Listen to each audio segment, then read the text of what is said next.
Hello students, BSc part 1 के botany के lecture में आज हम पढ़ेंगे क्लास एस्कोमाइसिटीज। जैसे पिछले वीडियो में हमने पढ़ा था क्लास ओमाइसिटीज जिसका मेंबर था एल्ब्यूगो, और आज क्लास पढ़ने जा रहे हैं क्लास एस्कोमाइसिटीज जिसको कॉमनली सेक फंजाई बोलते हैं। सेक फंजाई इसको इसलिए कहते हैं क्योंकि इसमें एस्कस नामक स्ट्रक्चर बनते हैं। एस्कस जो होते हैं बैग लाइक स्ट्रक्चर होते हैं, बैग या सैक लाइक स्ट्रक्चर होते हैं। अब इनके यदि जनरल कैरेक्टर्स की बात करें तो इनका थैलस सामान्यतः सुविकसित माइसीलियम होता है, माइसीलियम सेप्टेट तथा ब्रांच होता है, तथा प्रत्येक सेप्टम में सिंपल सेंट्रल पोर होता है। माइसीलियम यूकार्पिक होता है। रिप्रोडक्टिव ऑर्गन्स स्पष्ट या अस्पष्ट होते हैं, और जिन क्लास में मेल और फीमेल रिप्रोडक्टिव ऑर्गन्स स्पष्ट होते हैं उन्हें क्रमशः एंथ्रीडियम तथा एस्कोगोनियम कहते हैं, क्योंकि इस केस में फीमेल रिप्रोडक्टिव स्ट्रक्चर को एस्कोगोनियम या कार्पोगोनियम कहते हैं। इसे आर्की कार्प भी कह सकते हैं। और सेक्सुअल रिप्रोडक्शन के समय प्लाज्मोगेमी और कैरियोगेमी में बहुत बड़ा एक लंबा समय अंतराल होता है। इनकी लाइफ साइकिल में कभी भी कोई मोटाइल स्टेज नहीं पाई जाती। इनमें सेक्सुअल रिप्रोडक्शन के फलस्वरूप 8 या कभी कभी 4 haploid non motile endogenous ascospores बनते हैं। यह एस्कोस्पोर्स एक बैग लाइक स्ट्रक्चर के अंदर बनते हैं जिन्हें एस्कस बोलते हैं। इसी के नाम पर इसका नाम सेक फंजाई पड़ा। एक इसका इम्पॉर्टेंट कैरेक्टर है एस्कोकार्प का बनना, यानी कि सेक्सुअल रिप्रोडक्शन के बाद एक फ्रूटिंग बॉडी का निर्माण होता है इस क्लास में, जिसे नाम दिया गया है एस्कोकार्प। इस क्लास में सेक्सुअल रिप्रोडक्शन के फलस्वरूप एक जटिल संरचना बनती है जिसे एस्कोकार्प कहते हैं। स्ट्रक्चर के आधार पर यह निम्न 4 प्रकार का होता है। एस्कोकार्प की टाइप की बात करें तो ये 4 प्रकार का है। फर्स्ट टाइप है क्लिस्टोथीसियम। यह लगभग गोल पूर्णतः बंद फुटिंग बॉडी है। इसमें कोई नेचुरल पोर नहीं होता। इसके अंदर एसआई का मतलब एस्कस का बहुवचन, एसआई अनियमित रूप से बिखरे हुए होते हैं, और इसका एग्जाम्पल है एस्परजिलस। इनमें एस्कोस्पोर का डिस्पर्सल हमेशा पैरिडियम की वॉल के टूटने के बाद होता है, क्योंकि इसमें कोई नेचुरल ओपनिंग नहीं होती है। तो इसके अंदर से एस्कोस्पोर बाहर कैसे डिस्पर्स होंगे? तो जब मेच्योरिटी पर इसकी वॉल गल जाती है तभी एस्कोस्पोर्स का डिस्पर्सल हो सकता है, तभी एस्कोस्पोर्स बाहर निकलते हैं।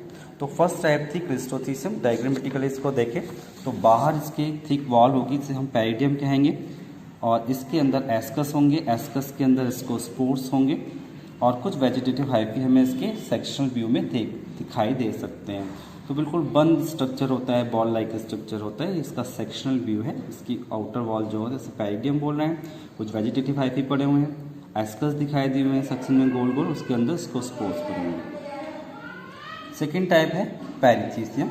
ये फ्लास्क के समान स्ट्रक्चर होता है। इनके एपेक्स पर एक पोर होता है जिसे हम ओस्टियोल बोलेंगे, और इसमें जो एसआई होंगे वो फुटिंग बॉडी जो है उसकी इनर वॉल से डेवलप होते हैं। जिस प्रकार देख रहे हैं एस्कस जो होते हैं इसकी इनर वॉल से विकसित हो रहे हैं, और इन एस्कस के अंदर एस्कोस्पोर्स भरे हुए हैं। और इसका जो ओस्टियोल, इसका जो ये फ्लास्क लाइक स्ट्रक्चर है, इसके माउथ पर पैराफाइसिस का मतलब है सहसूत्र, हेयर लाइक स्ट्रक्चर है, ये ऊपर ओस्टियोल द्वारा खुल रहा है। इसका एग्जाम्पल है क्लेविसेप्स।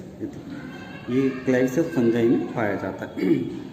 थर्ड टाइप का एस्कोकार्प है एपोथीसियम। यह चौड़ी प्लेट के समान संरचना होती है। इसकी कैविटी बहुत गहरी होगी और थोड़ा माउथ चौड़ा होगा, मतलब डिस्क लाइक स्ट्रक्चर होता है। इसमें एसआई जो होते हैं वो हाइमीनियम की सतह से विकसित होते हैं।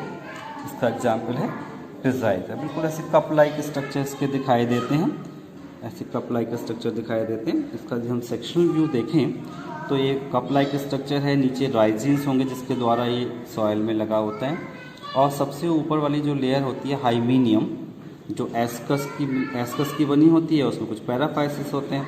एस्कस के अंदर स्कोस्पोर्स होंगे, और नीचे वाली जो लेयर है डार्क करके दिखाई गई है ये माइसीलियम की बनी होगी, जिसे हम सब हाइमीनियम बोल रहे हैं। तो इसका एग्जाम्पल पिज़ाइजा है, ये कप लाइक फ्रूटिंग बॉडी है। और फोर्थ टाइप होती है स्कोस्ट्रोमा। ये वेजिटेटिव हाइफी से बनी हुई सीडो पैरेन्काइमेटस संरचना है। सीडो वर्ड इसलिए यूज किया, सीडो पैरेन्काइमेटस वर्ड इसलिए यूज किया, एक्चुअल में ये जो माइसीलियम से बनी हुई बॉडी है, लेकिन देखने में एक हाई क्लास के प्लांट्स पैरेन्काइमा की तरह दिखाई देती है। सीडो का मतलब फॉल्स, एक्चुअल में नहीं है पैरेन्काइमा की, लेकिन दिखाई दे रही है, इसलिए इसको सीडो पैरेन्काइमेटस बोलते हैं। तो इस प्रकार हमने देखे कि जो क्लास एस्कोमाइसीटीज है उसके कुछ जनरल कैरेक्टर्स की बात की। अब इसके मेंबर्स हमें स्टडी करने हैं, टाइप स्टडी करने हैं। तो सबसे पहले मेंबर हम लेके चलते हैं ईस्ट या सैक्रोमाइसीज, इसको बोलते हैं सुगर फंजाई।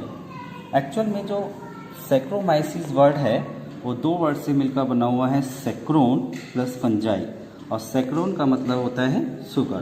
तो एक प्रकार से ये क्या कहलाती है, सुगर फंजाई कहलाती है। इसे ब्रूअर यूनिसेलुलर फंजाई भी बोल सकते हैं, ब्रूअर ईस्ट बोल सकते हैं, ईस्ट बोल सकते हैं। बेकिंग में काम आती है इसलिए। अब इसकी बात करते हैं, नज़र डालते हैं इसकी सिस्टमेटिक पोजीशन पर। किंगडम माइसिटी, डिवीजन नेम एस्टिकोमाइकोटा, sub division Ascomycotina, class Ascomycetes, order इसका है एंडोमाइसिटेडीज, और क्लास है सैक्रोमाइसिटेसी। मेंबर हमें जो पढ़ना है वो पढ़ना है सैक्रोमाइसीज। अब बात करते हैं अकुरेंस की। इसकी लगभग 40 जातियां हैं जो प्रायः ऐसे मीडियम पर उगती हैं जिनमें शुगर की अधिक मात्रा होती है, इसलिए इन्हें शुगर फंजाई कहते हैं। ईस्ट की अधिकांश जातियाँ सैप्रोफिटिक होती हैं, यानी कि मृतोपजीवी होती हैं। कुछ स्पीसीज एनिमल पर पैरासाइट भी हैं। ईस्ट को आर्टिफिशियल मीडियम पर उगाया जा सकता है। सैक्रोमाइसीज को इकोनॉमिकली बात करें इसकी तो बहुत महत्वपूर्ण है। इसका उपयोग मदिरा निर्माण, बेकिंग इंडस्ट्रीज में किया जाता है। ईस्ट में प्रोटीन तथा विटामिन अधिक मात्रा में पाए जाते हैं, अतः ईस्ट को भोजन के रूप में प्रयोग किया जाता है। और इसकी जो जाति है एक सैक्रोमाइसीज सेरेविसी, इससे हमें इन्वर्टेज और जाइमेज एंजाइम प्राप्त होते हैं। अनेक इंडस्ट्रीज में ईस्ट का फर्मेंटेशन करके उससे लाभ उठाया जाता है। वहीं दूसरी ओर इनका यह कैरेक्टर अनेक लाभदायक प्रोडक्ट जैसे पनीर है व अन्य भोज्य पदार्थ को टेस्टलेस बनाता है। इसकी अगर अनकंट्रोल ग्रोथ होती है किसी फूड मटेरियल पर तो वो चीज़ें ख़राब भी हो सकती हैं। अब बात करते हैं इसके वेजिटेटिव स्ट्रक्चर की। ईस्ट एक यूनिसेलुलर फंजाई है, परंतु कभी कभी अनेक सेल्स एक दूसरे से जुड़कर छोटी चेन अथवा सीडोमाइसीलियम बना लेती हैं, मतलब चेन लाइक स्ट्रक्चर बना लेती हैं, जिसे हम सीडोमाइसीलियम बोल देते हैं। एक्चुअल में माइसीलियम नहीं है, लेकिन माइसीलियम जैसा दिखाई देता है। सेल के आकार में अत्यंत वेरिएशन पाया जाता है। यह गोल, लंबी, अंडाकार, चपटी व चौकोर होती है।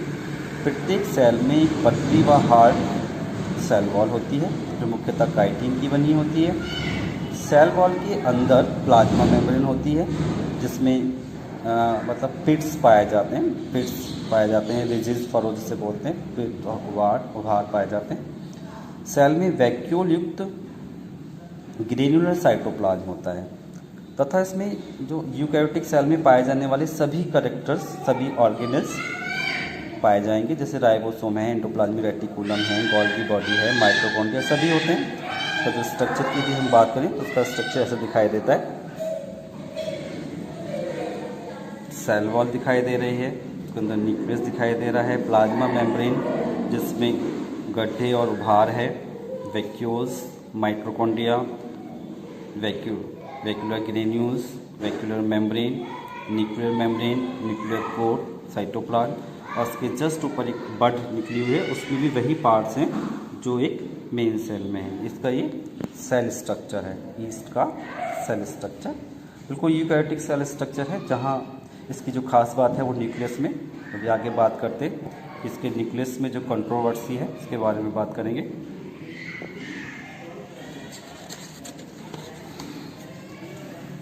ईस्ट सेल में न्यूक्लियस की संरचना बहुत विवादास्पद है, बहुत कंट्रोवर्शियल रही है। वेगर और पेरिस्टोन के अनुसार ईस्ट में न्यूक्लियस जो होता है वो वैक्यूलेटेड होता है और इसके पोर पर जुड़ी हुई संरचना जो होती है वो न्यूक्लियोलस होती है। इनके अनुसार न्यूक्लियस की वैक्यूल में क्रोमेटिड के धागे का जाल बिछा रहता है। पर लिंडरजन के अनुसार इस मत का समर्थन किया गया और एलेक्सोपोलस ने भी ठीक इसी प्रकार की हाइपोथेसिस प्रस्तुत की। परंतु गुइलरमॉन्ट ने 1905 में बताया कि सेल के केंद्र में उपस्थित जो हाइलाइन एरिया है, कांचा क्षेत्र है, वो वैक्यूल है और इसके पोर पर न्यूक्लियस जुड़ा हुआ है। नेजल 1946 ने भी इस मत की पुष्टि की। इनके अनुसार न्यूक्लियस और वैक्यूल दो अलग अलग संरचना है। वेबस्टर ने भी इस मत का समर्थन किया क्योंकि इनके अनुसार जो है न्यूक्लियस और वैक्यूल दोनों अलग अलग संरचना है। तो ये इसकी कंट्रोवर्सी रही, अलग अलग साइंटिस्ट ने इनको डिफाइन किया है, लेकिन जो मोस्ट एक्सेप्टेड व्यू है वो यही है गुइलरमॉन्ट का, जिन्होंने न्यूक्लियस और वैक्यूल को दो अलग अलग संरचना माना है। और एक इम्पॉर्टेंट बात करें, सेक्टोमाइसिस में जो डिवीजन होता है वो इंट्रा न्यूक्लियर होता था। न्यूक्लियस डिवीजन के समय न्यूक्लियर मेम्ब्रेन टूटती नहीं। जितने भी डेवलपमेंट हो रहे हैं वो न्यूक्लियस के अंदर होते हैं, कोई न्यूक्लियर मेम्ब्रेन टूटेगी नहीं। तो इस प्रकार इस डायग्राम पे देखें, ये वैक्यूल और ये न्यूक्लियस। कुछ लोगों का मानना है कि दोनों संयुक्त संरचना है और कुछ लोग इसको अलग अलग मानते हैं। जैसे गुइलरमॉन्ट का मत था कि जो न्यूक्लियस और वैक्यूल अलग अलग चीज़ है, अलग अलग संरचना है। तो ये रही इसके सेल स्ट्रक्चर की बात। यूकैरियोटिक फंजाई होती है, यूनिसेलुलर फंजाई होती है और सारी यूकैरियोटिक सेल में पाए जाने वाले ऑर्गेनल्स बाकी सारे एज सच होते हैं। सारे ऑर्गेनल्स जैसे माइटोकॉन्ड्रिया है, राइबोसोम है, एंडोप्लाज्मिक रेटिकुलम है, गोल्गी अपरेटस है, बाकी सभी संरचनाएं इसमें वैसे ही होती हैं जो किसी एक यूकैरियोटिक सेल में होनी चाहिए।